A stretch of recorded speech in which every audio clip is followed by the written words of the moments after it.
मतलब ये नहीं है मेरा जिस्म का मेरी मर्ज़ी का मतलब ये है कि मेरे जिस्म पर मेरा हक है, ठीक है। मैं किसी किस्म के हरासमेंट का बर्दाश्त नहीं करूँगी, मैं किसी किस्म का बैड टच बर्दाश्त नहीं करूँगी, मैं कोई भी अपने ऊपर वह तुम्हारी सोच फाश है, ज़माना नहीं। जी बिल्कुल। इसके पीछे क्या लॉजिक है? चैनल नाज़रीन, आज हम औरत मार्च में मौजूद हैं और यहाँ पे औरतों का जो मौक़िफ़ है, जो मुतालबात तस्लीम कराने के लिए निकली हैं, वो उनसे पूछेंगे कि क्या मुतालबात हैं उनके, कौन से वो हकूक़ है जिनकी हक़ तलफ़ी हो रही है। जी अस्सलाम वालेकुम। वालेकुम सलाम जी। अच्छा मैडम, बताइएगा कि कौन से ऐसे हकूक़ हैं जिनकी हक़ तलफ़ी हो रही है, आप समझती हैं कि पूरे नहीं हो रहे, जिनके मुतालबात के लिए निकली हैं, कौन से इस तरह के हकूक़? नहीं, आप मुझे ये बता दें कि ऐसे हकूक़ हैं कौन सी जगह जो पूरे हो रहे हैं, ठीक है। नहीं, बात इधर से अंदाज़ा लगा लें कि जुडिशरी केसेस में अब तक की औरतों की गवाहियाँ कितनी शामिल की जाती हैं, जितने भी केसेस होते हैं उनमें औरतों की गवाहियाँ कितनी शामिल की जाती हैं। यहाँ से ये देखें कि आपको पता चलता है कि रोज़ की 37 लड़कियाँ जो होती हैं वो रेप केसेस का सामना होती हैं और लड़कों के मामले में उस मामले में वो सिर्फ 2% है, ठीक है। अब यहाँ से अंदाज़ा लगाएं कि हकूक़ पूरे, अगर हम लोग फिर कह लें कि आप लॉजिस्टिक्स पे आके फैक्ट्स एंड फिगर्स पे आकर बात करें तो हमें कहीं भी नहीं नजर आएगा। 67% एग्रीकल्चर है जो ख़वातीन आपका संभाल रही है, आपका एग्रीकल्चर चल रही उनसे रहा है, फिर आप वहाँ पे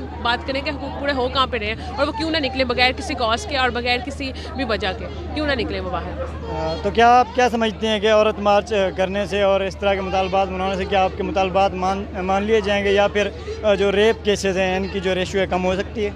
देखिए, हमारा काम है बोलना। एक इंटरनेशनल वुमेंस डे के ऐसे मखसूस दिन है जो ख़वातीन के लिए मखसूस किया गया है, अगर उस पर भी निकल के हम अपने हकूक़ के लिए जो हमारे साथ जो मसले मसाइल पेश आ रहे हैं, मैं अभी आपके लिए कि मैं असम्बली से लेकर यहाँ तक पैदल आई हूँ तो मुझे अंदाज़ा हुआ है कि मैंने रास्ते में किस किस तरह की कैट कॉलिंग बर्दाश्त की है। तो आप यहाँ से अंदाज़ा लगा लें कि अगर एक मैं वर्किंग वुमेन के तौर पर, एक इंडिपेंडेंट वुमेन के तौर पर मुझे इतने मसले मसाइल पेश आ रहे हैं कि जो आम बच्चियाँ घर से निकलती हैं उनके लिए कितने मसले मसाइल पेश आते हैं। सर इसके पीछे वजह बहुत सिंपल सी है। देखिए, ज़माना तो फहाश आप इस तरह के नारे तो आप लगाते रहेंगे, लेकिन हम ये नहीं सोचेंगे कि हमारी सोच जो आजकल बदल रही है, हम जो इतने एक तरह से हम पीछे जा रहे हैं अपनी सोच के, हमारी mentality like it's going backwards. तो मतलब हम ये नहीं सोचते कि अपनी सोच के बारे में नहीं सोचते, हम सारा ब्लेम ज़माने में शिफ्ट करते हैं कि ज़माना बहुत काफिरों वाला ज़माना है, ये फहाश ज़माना है, ये सब कुछ है। आप ये नहीं सोचते कि ये जो आइडियाज़ है आपके ख्याल में, ये मेंटालिटी है, ये आ कहाँ से रही है, ये आपकी सोच से आ रही है।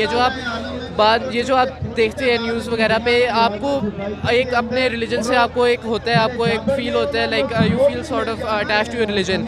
तो वो उसी वजह से फिर आपके दिमाग में इस तरह की भी एक पॉल्यूट होती है, आपका दिमाग पॉल्यूट होता है कि ये ज़माना है को नहीं, सॉरी, ये आप ज़माने को फहाश करार देते हैं लेकिन आप अपनी सोच को फहाश नहीं करार देते। आप कहना चाह रहे हैं कि सोच जो है लोगों की वो फहाश है।